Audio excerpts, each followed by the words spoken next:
ഇനിയും മനുഷ്യൻ പഠിച്ചിട്ടില്ല. കരിയും കരിമരുന്നും വേണ്ടാന്ന് ആരാ പറഞ്ഞേ? ശ്രീനാരായണ ഗുരു അല്ലേ?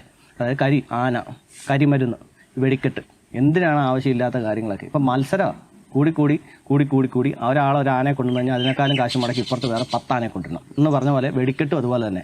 അവിടെ ഒരു 100 അമിട്ട് പൊട്ടിയാൽ ഇവിടെ ഒരു 10,000 അമിട്ട് പൊട്ടണം. അതാണ് ഇവിടുത്തെ മത്സര പരിപാടികൾ. ഒന്ന് ആലോചിക്കുക, എന്തിന്, ആർക്ക് വേണ്ടിയിട്ട്, എന്തിനാണ് ഈ അപകടം പിടിച്ച പരിപാടിയൊക്കെ ചെയ്യുന്നത്? നമ്മൾ ഈ കാര്യങ്ങളൊക്കെ പറയുമ്പോൾ ഈ കമൻറ്റ് ബോക്സിൽ വന്ന് നമ്മളെ ചീത്ത വിളിക്കുന്നു. കൊച്ചു പിള്ളേരൊക്കെ ആയിട്ടാണ് വെടിക്കെട്ടിനും പിന്നെ അതുപോലെ ആനയുടെ കാര്യമാണ് ഞാൻ ഏറ്റവും കൂടുതൽ പറഞ്ഞിരിക്കുന്നത്. എത്ര പറഞ്ഞു കൊടുത്താലും മനസ്സിലാകത്തില്ല. ഒരു വലിയ ബോംബ് കൊണ്ടുവച്ചിട്ട് അതിന് ചുറ്റിനും കിടന്ന് നൃത്തം കളിക്കുന്ന പറഞ്ഞ പോലെയാണ് ആനയെ കൊണ്ട് നിർത്തിയിട്ട്. നിങ്ങൾ ആലോചിച്ചിട്ടുണ്ട് ഈ പൂരത്തിനിടയ്ക്കൊക്കെ ആന ഇടഞ്ഞാലുള്ള ഒരു അവസ്ഥ? ആന മനുഷ്യനെ ചവിട്ടിക്കൊന്നില്ലെങ്കിൽ പോലും മനുഷ്യന്മാർ പരസ്പരം അങ്ങോട്ടും ഇങ്ങോട്ടും ചവിട്ടിക്കൊല്ലും. എന്തെങ്കിലും വെളിവുണ്ടോ ഈ ആൾക്കാർക്ക്? ആനപ്രേമമാണ് പോലും, ആനപ്രേമം. അതങ്ങനെ പറയണം. എനിക്കറിയാൻ മേലാത്തതുകൊണ്ട് ചോദിക്കുക, ഈ ഹിന്ദു ക്ഷേത്രങ്ങളിലൊക്കെ ഇതുപോലെ ലക്ഷങ്ങൾ പൊടി പിടിച്ചിട്ട് എന്തിനാണ് ഇമാതിരിയുള്ള പരിപാടികളൊക്കെ നടത്തുന്നത്? ഓക്കെ, കലാകാരന്മാർക്കൊക്കെ അവസരങ്ങൾ വേണം, ഉത്സവങ്ങളൊക്കെ വേണം, അതുവഴി കച്ചവടങ്ങളൊക്കെ നടക്കണം, സംഭവം ശരിയാണ്, സമ്മതിച്ചു. പക്ഷേ ഈ അനാവശ്യമായിട്ടുള്ള ചിലവുകൾ എന്തിനാ? അപ്പോൾ അതുകൊണ്ടൊക്കെ എന്തെങ്കിലും കൊച്ചു പിള്ളേർക്ക് പഠിക്കാൻ വേണ്ടിയിട്ട് എന്തെങ്കിലും ഒരു സ്കൂളോ കാര്യങ്ങളോ വല്ലതും കിട്ട്, അല്ലെങ്കിൽ ചെറിയ ഡിസ്പെൻസറി എങ്കിലും തുടങ്ങും ക്ഷേത്രമായിട്ട് ബന്ധപ്പെട്ട്.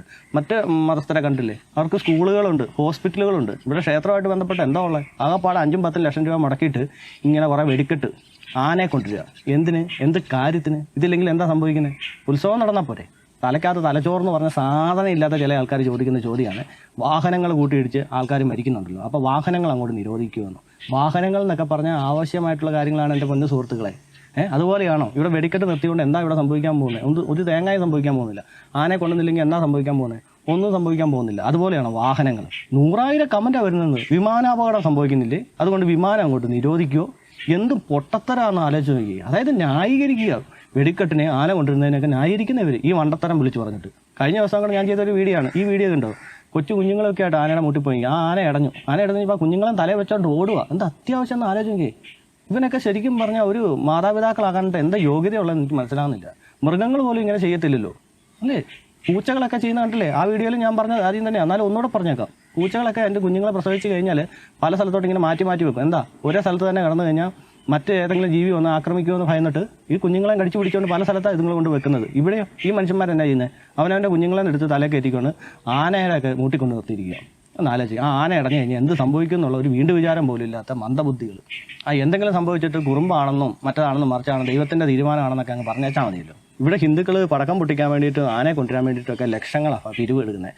എന്നിട്ട് ഇവൻ്റെ കൊച്ചിനെ ഒന്ന് പഠിപ്പിക്കണമെങ്കിൽ എവിടെ പോയി നിൽക്കണം? മറ്റേതെങ്കിലും മതസ്ഥർ നടത്തുന്ന സ്കൂളിൽ ചെല്ലണം.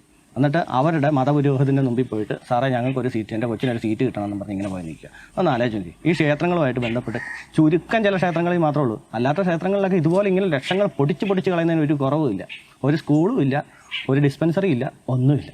അതിനൊന്നും നമുക്ക് താല്പര്യം. വേണമെങ്കിൽ ആനമാമയെ കൊണ്ടുവരാം, ഒരു 10 ലക്ഷം രൂപ മുടക്കിയിട്ട്. എന്ത് പറയാനായിട്ടാണ്?